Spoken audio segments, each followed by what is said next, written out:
हुआ है? यहाँ क्या कर रही हो जॉन? भागी अम्मी, क्लिनिक से भाग के आई हूँ ताकि आपसे मिल सकूं। नशा छोड़ दो, ड्रग्स लेना छोड़ना पड़ेगा। इस लड़के को भी भूल जाओ। वो मुझे ले जाएंगे। बैठो, जब वापस आऊंगी उस लड़के का एड्रेस मेरी मेज पे होना चाहिए। मैं थाने वापस नहीं जाना चाहता, जब तक मुमकिन हो वहां नहीं जाना चाहता। मेरी बेटी को नीचे बुलाओ।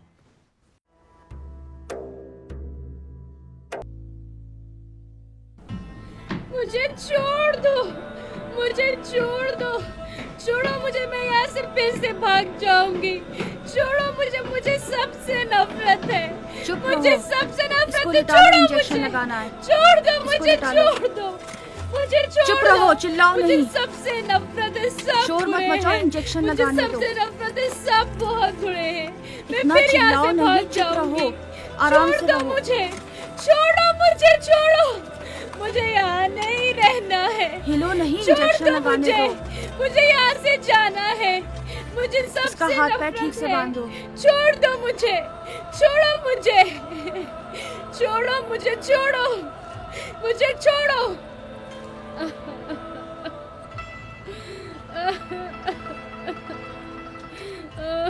बस हो गया, बस बस बस हो गया बस।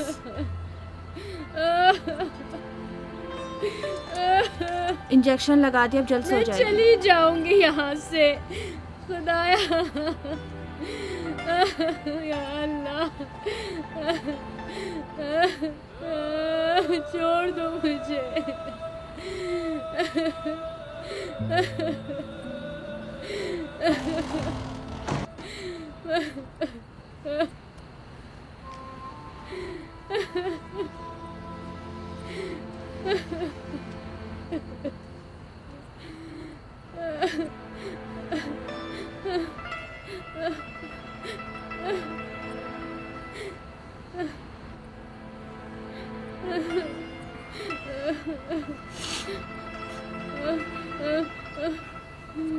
ये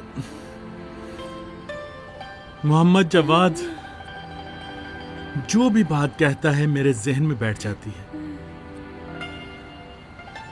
तुम तो मुझे जानती हो, मेरा हाफिजा कमजोर है, लेकिन ये छोटे बच्चों की तरह जो हर अच्छी बात जहां भी सुनते हैं फौरन उसको नोट कर लेते हैं अपनी डायरी में,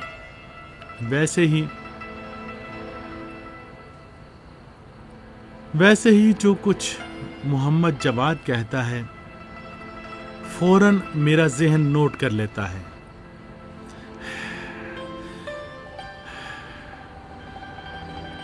एक बार बहुत पहले जब अपने पुराने मोहल्ले निजामाबाद में एक 20 साल का बेकार और फजूल लड़का था, उस वक्त मोहम्मद जवाद ने मुझे एक लड़का दिखाया जो नशे में था। कहा कि वो गलत रास्ते पर चलकर वहां पहुंचा चूंकि उसके बाप ने हलाल खाना उसे नहीं खिलाया। वो बात मेरे जहन में रही जब तक कि मेरी आंख खुली और देखा घर दामाद बना बैठा हूं, अपने ससुर के घमंड और पैसे के साए में और उस बकवास हंसी के पीछे अपना इश्क खो चुका हूं। अपना इश्क भी खो चुका था और गुरूर भी। उस वक्त मैंने अपने आप से कहा कि अगर अब हयूला के चंगुल से बाहर निकलना चाहते हो तो खुद भी हयूला बनना पड़ेगा। इसलिए हयूला बन गया और पैसे कमाने लगा। अब जैसे भी हुआ, उस वक्त सिर्फ तुम मेरे पास थी। जानती हो, जब तुम्हारी रिपोर्ट मुस्बत आई तो मैंने क्या सोचा? मोहम्मद जवाद की बात। मैंने तुम्हारी मां को बर्दाश्त किया ताकि पैसे कमा सकूं। वो जो मैंने किया उसके लिए गुंडागर्दी करनी पड़ी। जानती हो क्यों? चूंकि मुझे दो इश्क से बचना था। एक तो सबसे बड़ा इश्क है वो भी मां से इश्क।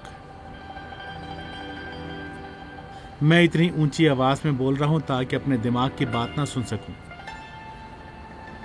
याद दिलाना, जब मेरी तबीयत और तुम्हारी तबीयत ठीक हो जाए तो तुमको एक अहम राज बताऊंगा। वो राज जो एक औरत का है जिसके जरिए मैंने पैसे कमाए।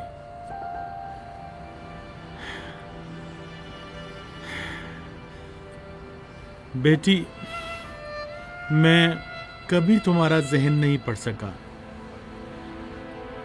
लेकिन अगर तुम मेरे दिमाग की बात पढ़ सको तो ये मत सोचना तुम लोगों के लिए भी हयूला हूं। नहीं, तुम्हारे लिए चॉकलेट हूं। मेरा जहन पढ़ लो बेटी। जब तक तुम यहां रहोगी और इस बीमारी से लड़ती रहोगी, मैं तुम्हारे साथ रहूंगा। ठीक हो जाओगी। कहो अच्छा?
मैं जानता हूं नाइबी साहब वहां हैं और सुन रहे हैं।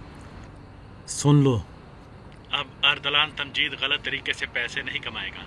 तुम्हारी एजेंसी से निकल जाएगा और अपने बाप की एजेंसी में चला जाएगा।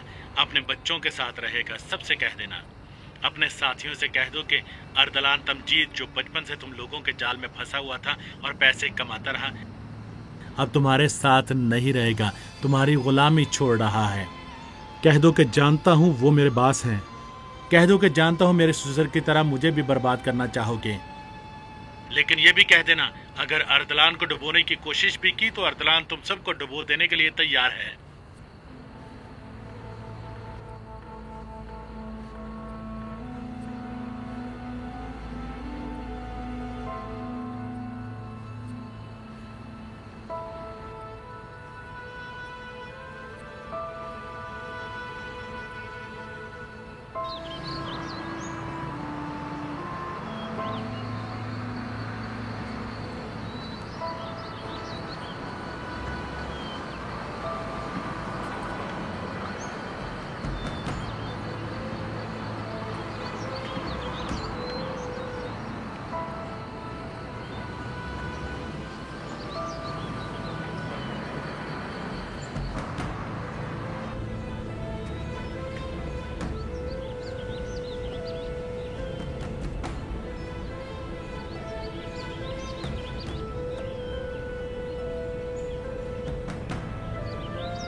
राना साहिबा, बीजन की बेटी। पहचान लिया, 6 साल कुछ ज्यादा नहीं है। लेकिन इतना ज्यादा था कि मेरे बाप को भुला सकते थे।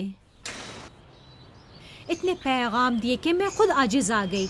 यहाँ उनके खिलाफ आप लोगों के पास इतने सबूत थे कि कभी उसका जिक्र उनके सामने नहीं किया। इसकी वजह मुझे मालूम है, चूंकि मेरे बाप की आप लोगों को ज़रूरत ख़त्म हो गई थी, इसलिए कि उनको छोड़ दिया और उनकी जगह उनके दामाद को खेल में शामिल कर लिया। मेरा बाप एक पिटा हुआ मोहरा बन गया और दलान आपके खेल का सबसे अच्छा प्लेयर। मैं बीजन के साथ काम करता था। वैसे मेरी आदत है कि अपने मुखातिब से डायरेक्ट बात करता हूँ, उसकी बेटी के जरिए में। पुदीने का ये शरबत है, कासनी, बीद मिश्क, बहार नारंज, शातरा। किस चीज़ के अरक का शरबत पीना चाहती है?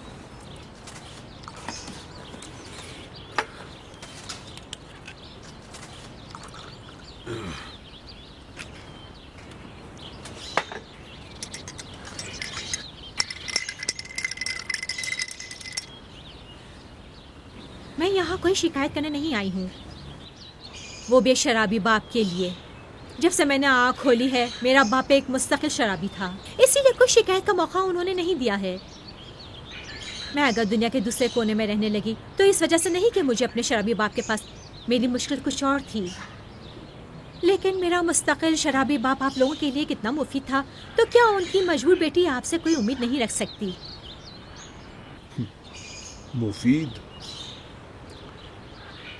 मुफीद तो मेरे लिए ये औरत है जो मेरे लिए काम करती है, पार्ट टाइम काम करती है, मुझसे नफरत भी करती है, लेकिन इतनी वफादारी उसमें पाई जाती है कि अपना काम ठीक से करती है। झूठ, धोखे और गद्दारी के बगैर बर्तन धोती है, सब्जियां साफ करती है। मुझे उसके सामने सिर्फ अपने बुरे रवैये से शर्मिंदगी होती है, लेकिन अर्दलान के एक एक कदम में फरेब था और झूठ। बीजन ने जो कदम उठाए वो भी फरेब और झूठ की बुनियाद पर थे। हम सब कुछ गंदे कॉकरोचों की तरह एक माचिस के डिब्बे में जमा हो गए थे और हिलते जुलते रहते थे। लोग हमसे नफरत करते हैं। इतनी दूर से यहाँ आई हो ये सब मुझे याद दिलाने के लिए? तुम मुझे क्या याद दिलाना चाहती हो?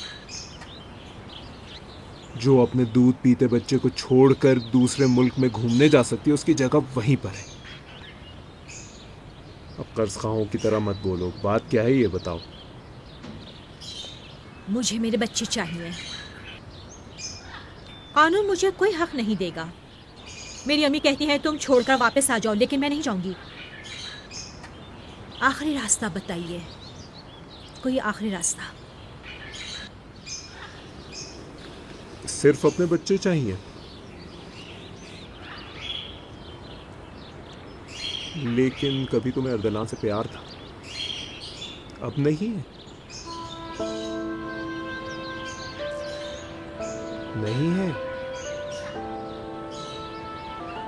आखिरी रास्ता आप हैं, चूंकि अर्दलान आपके दर का गुलाम है, वो दर जिसके बारे में सब जानती हूँ। तो फिर आप मेरी मदद कीजिएगा बच्चों को वापस लेने में। मुझे यकीन है कि आप मदद करेंगे। उसकी रूब दबदबे को मत देखिए। उसके पास सिर्फ आपकी हिमायत है और एक दोस्त जिसका नाम मोहम्मद जवाद है।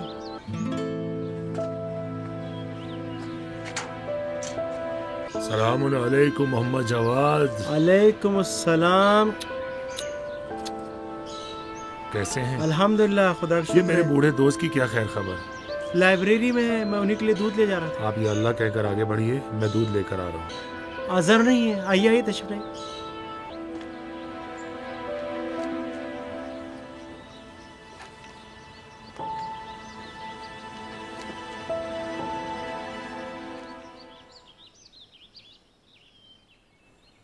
आजकल कुछ हुआ है ना जिसकी खबर मुझे भी है और तुम्हें भी है ना? जी हाँ, अर्दलान मुझसे कह रहा था कि मरियम साहिबा कहीं देखा है। मेरी बच्ची फिर से गम लेकर बैठ गई। जब से उसे देखा है 20 साल पुराने गम फिर से ताज़ा हो गए हैं।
ये लीजिए।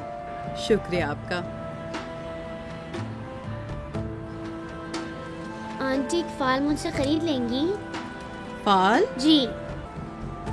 कितने की है? 500 का एक है। खाना खा चुके हो? ये लो।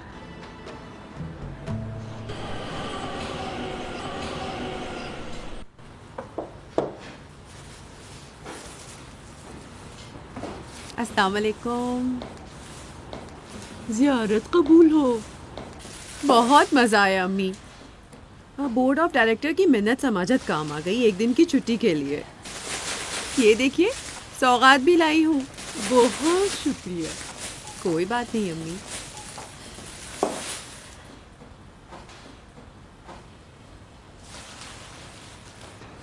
हल्की हो गई ना?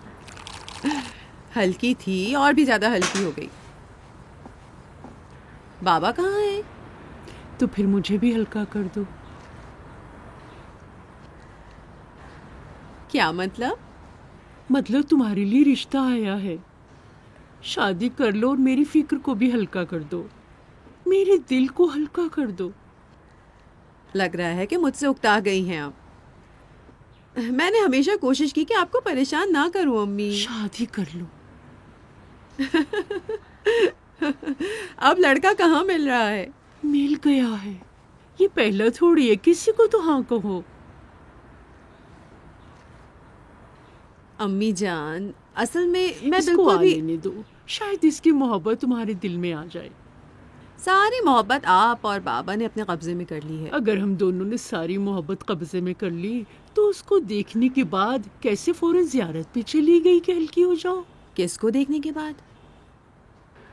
अर्दलान तमजीद। अम्मी जान अगर आज मैं जियारत करने गई थी तो वो सईद की हर साल की नज़र पूरी करने के लिए। और अर्दलान को देखकर जो मेरी हालत हुई वो आप लोग की हालत याद आ गई थी, इसलिए तबीयत खराब हो गई थी। इसीलिए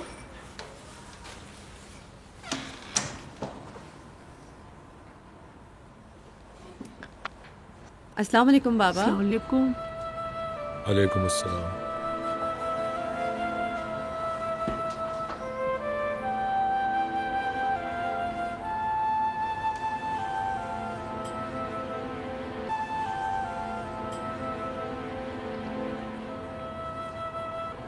मैंने कभी किसी का बुरा नहीं चाहा।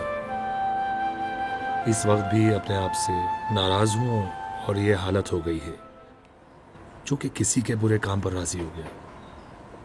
खुदा का सब्र बंदों से कहीं ज्यादा है। सब्र किया लेकिन आखिर उसके सब्र का भी पैमाना लबरेज हो गया और कहा अरे भाई दुनिया का कोई मालिक है, अगर कुछ साल पहले दूसरे की इज्जत दांव पर लगाई तो अब तुम्हारी इज्जत की बारी है। उसकी बीवी 6 साल पहले उसे छोड़कर गई।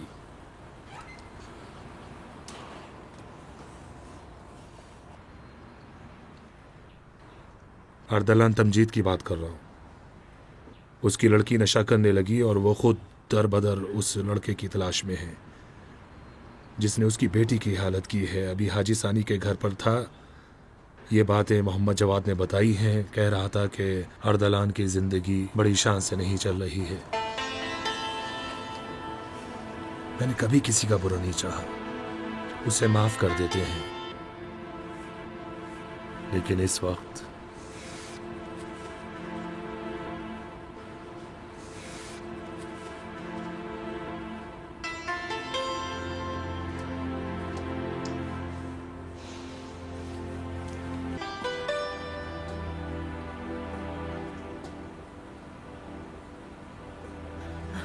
मैं उस लड़के को जानती हूँ।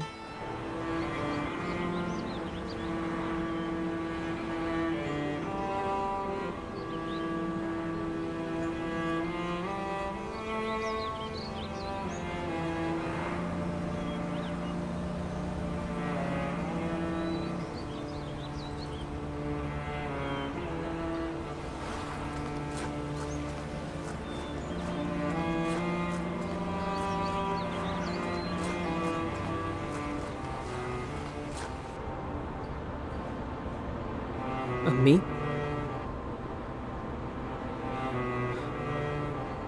मुझे छुड़वाया ताकि मुझसे बात ना करें। अम्मी,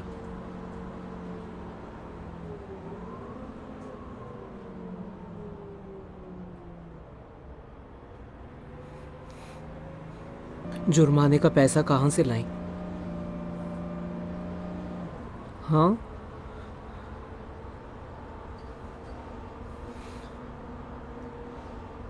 एक बची हुई चूड़ी भी बेच दी। हाँ, अपना हाथ दिखाइए।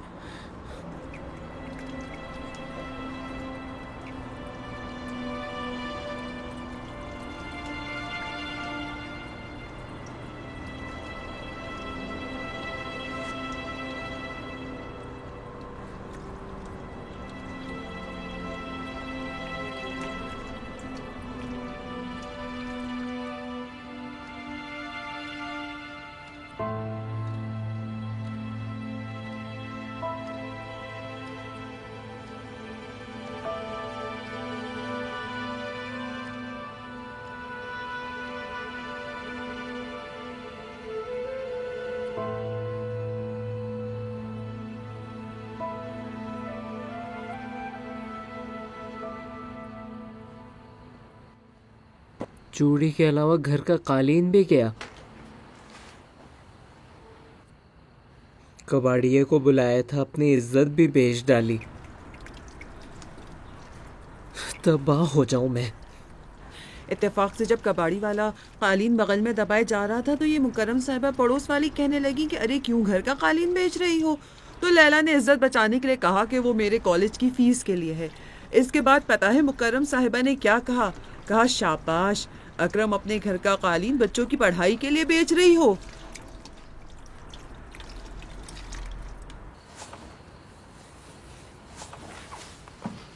जब कसाई के यहाँ गोश्त लेने जाती हूँ ना तो 5000 तोमान का गोश्त खरीदने में मुझे शर्म नहीं आती। नहीं है तो इसमें शर्म की क्या बात?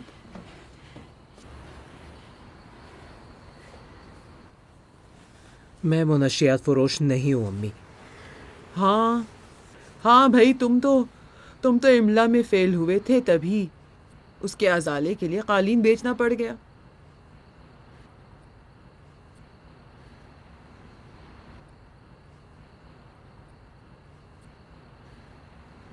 मैं इजाला कर दूंगा अम्मी।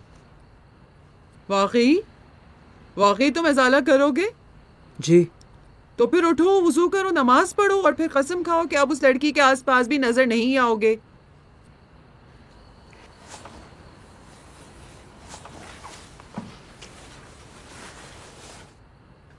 अम्मी, आपको मेरी शादी से कोई प्रॉब्लम है? हाँ, उस नशेई लड़की के साथ शादी में प्रॉब्लम है मुझे। अपने से बेहतर एक घराने से शादी में प्रॉब्लम है मुझे। कौन हमसे बेहतर घराना? तुम्हारी नीयत से मुझे प्रॉब्लम है। कैसी नीयत अम्मी? कि पैसे भी लाओगे और दुल्हन भी लाओगे। तो इसमें बुरा क्या है? अगर इंसान का ससुर उसकी मदद करे तो मुश्किल क्या है? अगर इंसान की खुदा मदद करे तो मुश्किल क्या है? अम्मी, अगर मेरी कोई मदद करे तो जैसे आपकी कोई मदद कर रहा है।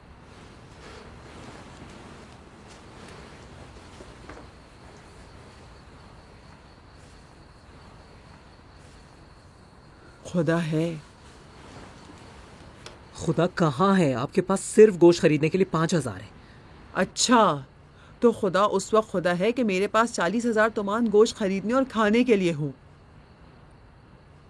तुम्हारे मरहूम बाप अपनी ज़िंदगी में कहते थे कि आधा घंटा सोचने के बाद सिर्फ एक जुमला, वो भी सलीके का। मैं भी तुमसे सलीके का जुमला कहना चाहती हूँ। जब तुम्हें पकड़ा था तो मैं उस लड़की के घर गई थी कि देखूँ उसकी माँ कौन है, बाप कौन है। मैं कहने गई थी कि इंसानों के बच्चे मुर्गे और मुर्गे की तरह नहीं होते कि उन्हें गली कूचों में फिरने के लिए छोड़ दिया जाए ताकि खुद से बड़े हो जाएं। उनसे कहने गई थी कि अपने बेटे के पैरों को तोड़ दूंगी अगर वो गलत राह पर चलेगा, तो फिर आप भी अपनी बेटी के पैरों को तोड़ दीजिएगा चूँकि उसने गलत काम किया है। और परसों से ढंग का कपड़ा पहनकर वो काम करने जाओगे जो तुम्हारे मामू ने तुम्हारे लिए ढूंढा है। मुझे तुमसे एक पाई भी नहीं चाहिए। तुम्हारे मरहूम बाप के उनके नाम से जो पैसे आते हैं उसी से हम दोनों की ज़िंदगी चल जाएगी। मुश्किल से चलेगी, लेकिन चलेगी, बहुत से लोगों की जिंदगी की तरह। अगर महीने में एक बार भी गोश्त खाए ना तो 1 ग्राम अक्ल बढ़ेगी और ना घटेगी। लेकिन तुम जो काम करोगे तुम कमाओगे और बचाओगे अपने मुस्तकबिल के लिए। सीधे जाओगे और वापस आओगे, समझ गए? फरजाद समझ गए तुम? जी समझ गया। अस्तगफिरुल्लाह रब्बी व अतूबु इलैह। अल्लाहु अकबर। हाय मामू, ये कारपेट है? नहीं, वॉशिंग मशीन है। अरे हाथ का बना है क्या? अब ज्यादा होशियार मत बनो लैला। वाह मामू, कितना बड़ा है। कैसे हो फरजाद? अस्सलाम वालेकुम बाजी। अरे मामू, कहीं गिर न जाए। अरे तुम परेशान ना हो, गिरेगा नहीं, हम पकड़े हैं। तुम्हारा भाई मर गया है जो कालीन बेचने लगी है? पॉकेट था ना, उसी से काम चला रहे थे। ये कैसी बात है? मेरे भी बच्चे कालीन पर रहे और तुम बच्चों के साथ मुकेट पर गुजारो। बहुत प्यार इसे खोलो, इसे खोलो। बहुत शुक्रिया, बहुत शुक्रिया। देखो वहाँ से सही करो, इसे निकालो। पसंद आए ना? जगह बनाओ। बहुत बहुत शुक्रिया तुम्हारा। टीवी का एंटीना भी खराब है, उसे भी ठीक कर देंगे। अरे वो भी ठीक कर दूंगा भाई। बहुत शुक्रिया मामू। हाँ नीचे, हाँ नीचे करो, नीचे करो। खोले। एक दोस्त था, 2 बहुत प्यारा था, 3 शुक्रिया आपका, 4 चारा नहीं था, 5 जंगला बना था, 6 शीशा टूटा था, 7 पत्थर लगा था, 8 डांट पड़ी थी, 9 मार पड़ी थी।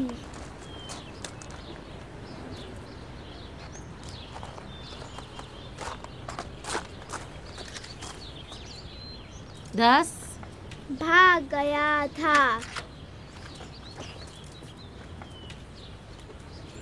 सलाम वालेकुम। रहा कहाँ है? रहा अभी बताती हूँ रहा कहाँ है। अरसलान जाओ बेटा, तुम्हारी गाड़ी आ गई। अस्सलाम वालेकुम अरसलान। ड्राइवर साहब इसको बैठा लो। ठीक है, मैं जा रहा हूँ। तुम वही जलील लड़के हो, वही हो ना? क्या कह तुम रही वही हैं? बदतमीज लड़के हो जिसकी फोटो अर्दलान को मिली थी। ठीक है भाई, गरेबान तो छोड़े। कैसे हो? ठीक हूँ। देखो अगर किसी से कुछ कहा, मतलब उसके बाप से कहा कि मैं यहाँ खड़ा था तो मैं इस घर का दामाद हूँ, कल नहीं तो परसों इसकी बेटी से शादी करूँगा, उस वक्त तो सबसे पहले तुम्हें घर से निकालूंगा। लेकिन अगर कोई ऐसी वैसी बात नहीं की और बकवास नहीं की तो तुम्हारी मदद करूंगा, ठीक है? तो बात तो सुनो तुमको यहाँ से क्या काम है? नहीं सुनूंगी। बात तो नशई बना दिया और क्लिनिक में वो पड़ी है। अर्दलान की इज्जत बात तो सुनो तुम। नशई बूढ़ी देखो, मुझे बार बार मुझे नशई मत कहा करो। बूढ़ी औरत तुम्हारी माँ होगी, तुम दूसरों की लड़की के पीछे मेरा क्यों पड़े हो? बूढ़ी, मत सोचना बात सुना करो जो मैं कह रहा हूँ, बस बात मेरी सुनो। मैं उससे बात करना चाह रहा हूँ, मैं यहाँ से बात करूँगा। तुम क्या कह रहे हो? तुम क्या बकवास कर रहे हो बीच में? भागो यहाँ से, भागो यहाँ से। खुदा तुम्हें जलील करे, खुदा तुम्हें गारत करे, बदबख्त, जलील, बदतमीज।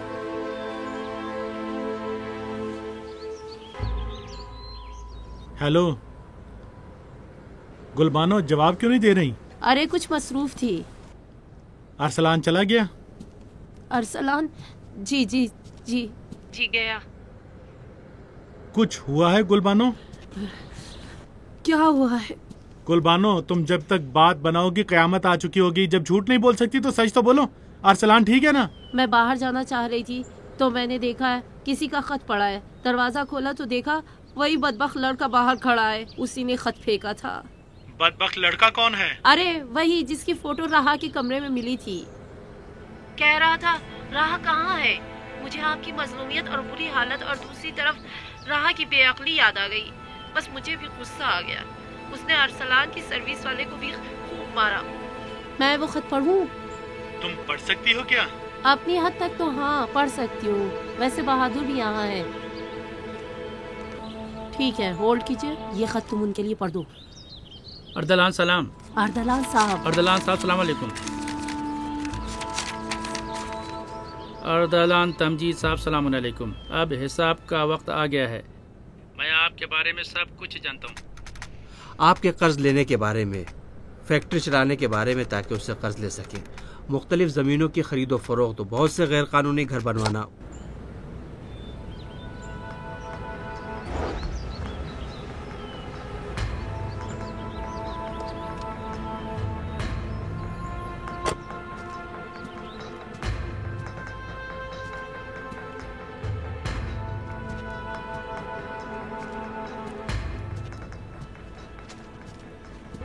मैं आपके तमाम गलत कामों के बारे में जानता हूँ।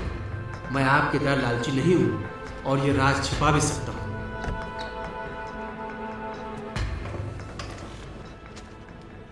लेकिन राज छुपाने के लिए मुझे बस 500 करोड़ तूमान दे दीजिए। बस हमें एक दूसरे पर भरोसा करना चाहिए। आप भी मुझे समझा करें। अगले खत में आपको तमाम सबूत भेज दूंगा जो मेरे पास मौजूद है।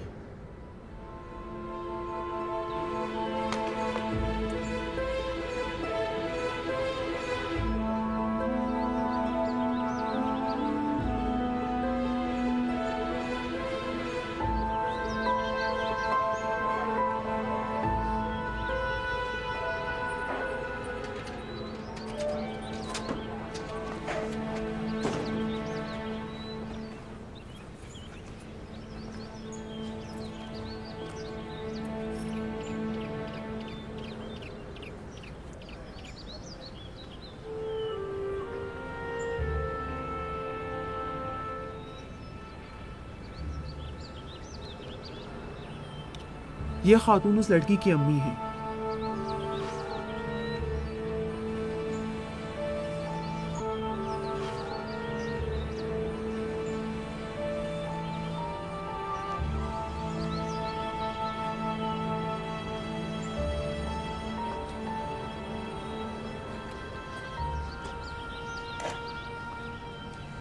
मेरे और राहा के बाप के बीच कोई ताल्लुक नहीं है, सिवाय एक बात के।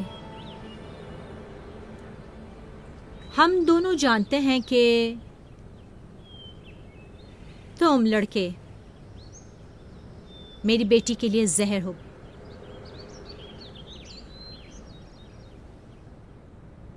कल रात मेरी बेटी क्लिनिक से भागकर मेरे पास आई थी।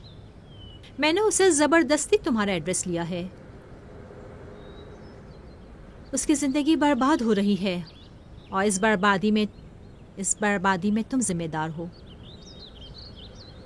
मैं उसे ले जा रही हूँ और कोई मुझे रोक नहीं सकता, लेकिन एक मुश्किल है।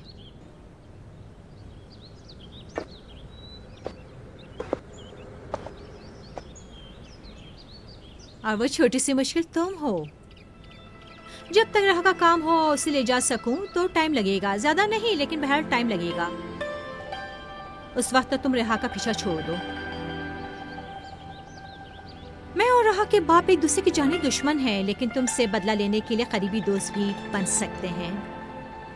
राहा के आसपास नजर ना आना और राहा की मोहब्बत अपने दिल से निकाल दो, समझे लड़के?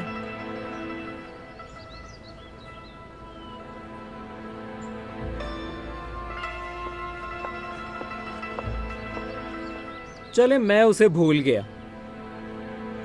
क्या रेहा भी मुझे भूल जाएगी? हाँ, भूल जाएगी। शर्त लगाएं? शर्त लगा सकते हैं। वो मुझसे ज्यादा चाहती है। मैं अपनी पूरी जिंदगी उसके लिए कुर्बान नहीं कर सकता। अपनी अम्मी को, अपनी बहन को कुर्बान नहीं कर सकता।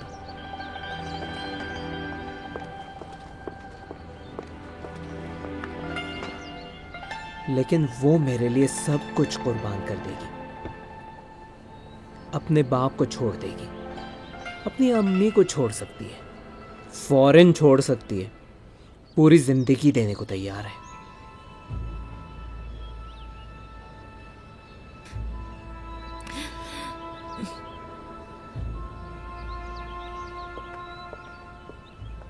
फरजाद, तुम उस लड़की के साथ हरगिज शादी नहीं कर सकते, और अगर कर ली तो फिर मुझे भूल जाना।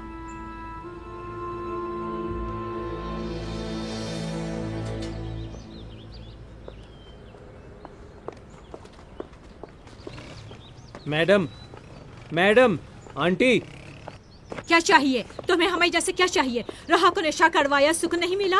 अगर तुम ये समझ रहे हो कि उसके साथ शादी करके तुम भी ऑस्ट्रिया आ सकोगे तो तुम्हारी गलती है। आप और ऑस्ट्रिया जाएं भाड़ में। तमीज। मैं जब उससे मिला वो नशा करती थी। मैंने बस उसकी मदद की, ऐरे गैरे के सामने हाथ न फैलाए। जो खर्चा किया है उसका हिसाब उसके बाप को दे दो। हम लोग उसे रसीद कहते हैं। जो भी कहते हो। जो भी का क्या मतलब? मेरी बात गौर से सुने। मुझे तुम्हारी राह में कोई दिलचस्पी नहीं, लेकिन जो चाहत उसके दिल में है उसके जरिए मैं सब कुछ हासिल कर सकता हूँ। मैं मामला करना चाहता हूँ। बस उसका बाप मेरी जेब गर्म कर दे, उसके बाद बाकी मुझ पर छोड़ दें। अब बताओ उसके बाप से कहाँ मिला जा सकता है, बताओ ताकि मामला तय हो जाए। देखो रेहा की अम्मी, मैं बस चाहता हूँ मेरी अम्मी 2-2 लाख का गोश्त खरीद कर घर लाया करें और तुम अपनी बेटी के साथ वहीं ऑस्ट्रिया में वहीं पड़ी रहो, ठीक है ना? उसके बाप से तो कुछ ले सकता हूँ ना, तुम दोनों के आपसी ताल्लुकात भी तो अच्छे नहीं, मुश्किल नहीं है ना? नहीं है। अब एड्रेस दो, इस वक्त उसका बाप कहाँ है?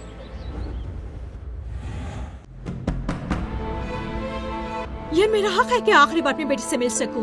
मेरी बात सुनो, तुम्हारी मदद करूंगा, डूबोगे नहीं। मैं समझ नहीं पा रहा आप क्या कह रहे हैं। मैंने रेहा की अम्मी को भी बताया था कि मैंने कहा। तुम होते कौन हो जो मेरी बेटी का मेरे सामने नाम ले रहे हो?